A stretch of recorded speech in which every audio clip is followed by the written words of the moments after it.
मित्र काय नाव तुझं? वेदांत. वेदांत. हा. निवडणूक लागली तू नवीन मतदान आहे का तुझं? मतदान नाही आहे माझं. नाही का? तुझं आहे का रे मतदान? बाबा, निवडणूक लागली जिल्हा परिषद पंचायत समितीची. काय कोणाचं वार आहे? कुणाचं असून त्याचं करू. आपण काय ठरलंय का काय? ठरलं अजून कोणाला मतदान करायचं? नाही अजून. विलास धुमाळ. तुम्हाला जिल्हा परिषद पंचायत समिती निवडणूक लागली आहे. पंचायत समितीला तुमच्याच गावचे सरपंच आहेत. ती लांडवाडीचे सरपंच आहेत. मंगलताई हुले जिल्हा परिषदेला. सुवर्णताई दरेकर. कोणाचे आवाज आहे इकडं? सगळ्यांना यशस्वी भाऊ.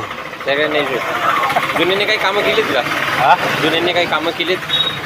मी इथलं आता आलो. मग मुंबईला होतो.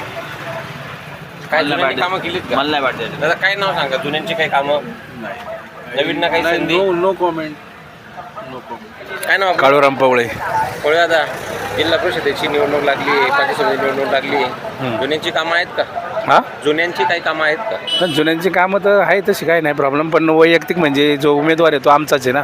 त्याच्यामुळं आमच्या उमेदवाराला आम्ही मतदान देऊ शकतो ना. पवळे. पवळे, हां, संजय पवळे.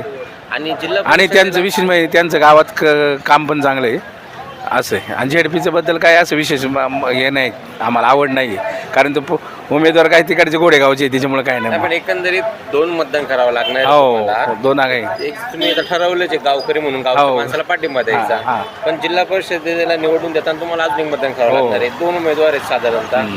जुन्या माणसाची कामं आहेत का नवीन माणसाला संधी देणार? तसं काय नाही, कोणी नवीन जुन्याचं काही प्रॉब्लेमच नाही सर. काही जे आहे ते तसंच चाललेलं आहे. आमच्या पठाराचं पाणी नाही जे ते काही प्रश्न जेडपीला काही सुटत नाही आहे. तो केंद्राचं राज्याचाच आहे. त्याच्यामुळे वैयक्तिक काय असं काही नाही. उमेदवार कसा असा उमेदवार हा जेडपीला किंवा स्थानिक निवडणुकीला आहे ना, ओळखीच्या उमेदवाराला मतदान करतो आम्ही, बाकी काही नाही. एकंदरीत पेठगावामधून मतदान कोणाला जास्त राहील? संजय पवळे. किती टक्के मतदान राहील? जवळजवळ आमचं 90% जाईल असं काय ना. हो, हो. पण बऱ्याच वेळा चर्चा केल्यानंतर बोललं जातं की पेठगाव हा शिवसेनेचा बालेकिल्ला आहे. नाही, बालकिल्ल्याचा प्रश्नच नाही. कारण ही स्थानिक लोकसंख्या निवडणूक आहे ना, खालच्या स्तरावरची, ही माणसाच्या याच्यावरती निवडली जाते. पक्षाच्या याच्यावर काहीच नसते. संजय पवार यांचे काही काम आहेत का? आहे ना, गावात सरपंच आहे, व्यवस्थित काम आहे त्यांचे, तसं काही नाही.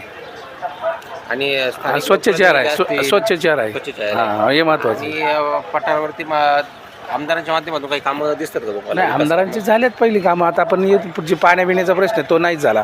आणि प्लस आमचं जे सिलिंगचा प्रश्न आहे तो सुचवाडलाच नाही. कारण आम्हाला पाटावर किंवा कशाच्यावर पाणीच आलं नाही धरणाचं, तरी आमच्या ज्या सातगाव पाटाला सिलिंग लागलेलं आहे ते सुद्धा सिलिंग निघालं नाही.